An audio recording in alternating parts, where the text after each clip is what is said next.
Müşfiq müəllim, indi siz toxundunuz bu konstitusiya məsələsinə. Yeri gəlmişkən bilirsiniz ki, bu yaxınlarda Əbu-Dabidə görüşdülər. Azərbaycan prezidenti ilə baş nazir Nikol Paşinyan. Orada sülh məsələsi gündəmə gəldi. Hər zaman Azərbaycanın birinci şərti olub ki, Ermənistan öz konstitusiyasına dəyişikliklər etməlidir. Və Ermənistanın baş naziri əslində bu görüşü, belə deyək ki, konstruktiv keçdiyini qeyd elədi öz ölkəsində. Sizcə necə düşünürsünüz? Ermənistan həqiqətən də konstitusiyasında dəyişikliklər edəcəkmi? Real görünürmü yəni? Bilirsiniz, əvvəlcə danışıqların keçməsi ilə bağlı öz fikrimi deyim.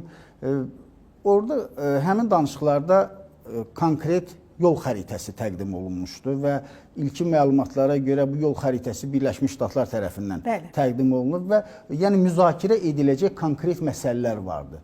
Yəni o məsələlərin bəzilərini razılaşdırmaq mümkün olmasa da bəzilərini mümkün idi. Yəni ortada konkret təkliflər paketi vardı və bu baxımdan mən hesab edirəm ki, tərəflər arasında müəyyən anlaşmanın olması mümkündür.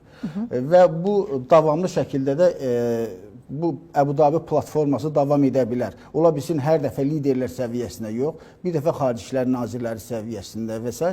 bu davam edə bilər.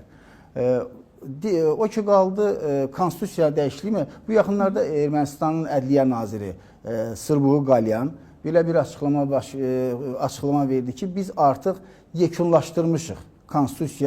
Yeni konstitusiya layihəsini artıq yekunlaşdırmışıq. 2 həftədən sonra işlər tamamlanacaq və onu hökumət başçısına təqdim edəcək. Amma məsələ burasındadır ki, orada ona jurnalistlər sual vermişdilər. Preambula hissəsi, yəni Azərbaycana qarşı ərazi iddiası olan preambula hissəsi orada çıxarılır yoxsa qalır? O konkret cavab verməmişdi və cavabdan yayınmışdı. Və bu baxımdan biz hələ dəqiq deyə bilmərik ki, yəni Ermənistan konstitusiyasının dəyişikliyi ediləcək.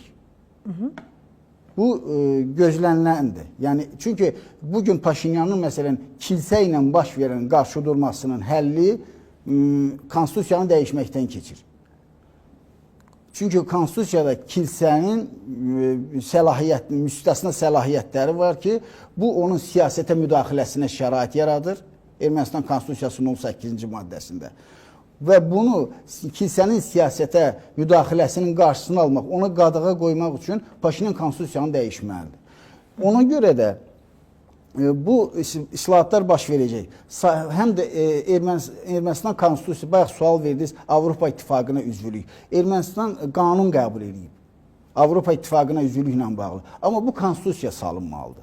Bu Avropa İttifaqının tələblərindən biridir. Onu konstitusiya salmaq üçün bunu edəcəklər. Yəni bu konstitusiya dəyişiləcək. Amma məsələ burasındadır ki, bizə lazım olan, yəni sülh üçün əsas vacib şərtlərdən biri olan preambula hissəsi orada qalacaq yoxsa çıxarılacaq. Bir də mən vaxtınız varsa bir söz də deyim. Ermənistanın konstitusiyasında bizə problem yaradan yalnız preambula deyil hesab edirəm. Ermənistan konstitusiyasının 5-ci maddəsini götürək. Məsələn, orada qeyd edilir ki, Ermənistan konstitusiyası bütün qanunlardan üstündür. 1-ci bənddə. Amma 3-cü bənddə deyilir ki, Ermənistan konstitusiyası beynəlxalq hüquqi müqavilələrlə və qanunlarla ziddiyyət təşkil etdikdə, o halda beynəlxalq hüququn prinsipləri əsas götürülür. Nikol Paşinyan da bizə deyir ki, yəni preambula hissəsi orada qaldı, qalmadı. Beynəlxalq hüququn, yəni Viyana konvensiyasının 27-ci maddəsini əsas götürərək biz deməli sazişi imzalaya bilərik və onu ratifikasiya edə bilərik. Amma Ermənistanın, yenə deyim, həmin 5-ci maddənin 1-ci bəndi deyir ki, konstitusiya üstündür və bu halda Ermənistan Konstitusiya Məhkəməsi ona icazə verməyəcək. Ermənistan Konstitusiyasının 116-cı maddəsinin 3-cü bəndi deyir ki, konstitusiya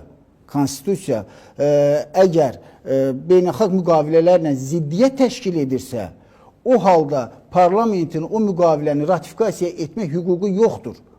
Və belə olan halda deməli vaxtilə Türkiyə ilə imzalanmış, Ermənistan arasında imzalanmış sülh protokolları kimi yenə də bu sülh müqaviləsini parlament ratifikasiya etməyəcək. Ona görə də Ermənistan çox ciddi dəyişikliklər etməlidir və başqa məsələlərdə hesab edirəm ki, Azərbaycan burada qaldıra bilər. Aydın oldu. Çox sağ olun, təşəkkür edirəm. Dəyməz, Minnətdaram. Qeyd edim ki, biz Ermənistandakı vəziyyəti, həmçinin də Azərbaycanla Ermənistan arasında sülh danışıqlarını müzakirə etdik. Müsahibimiz isə siyasi şərhçi Müşfiq Abdullah idi.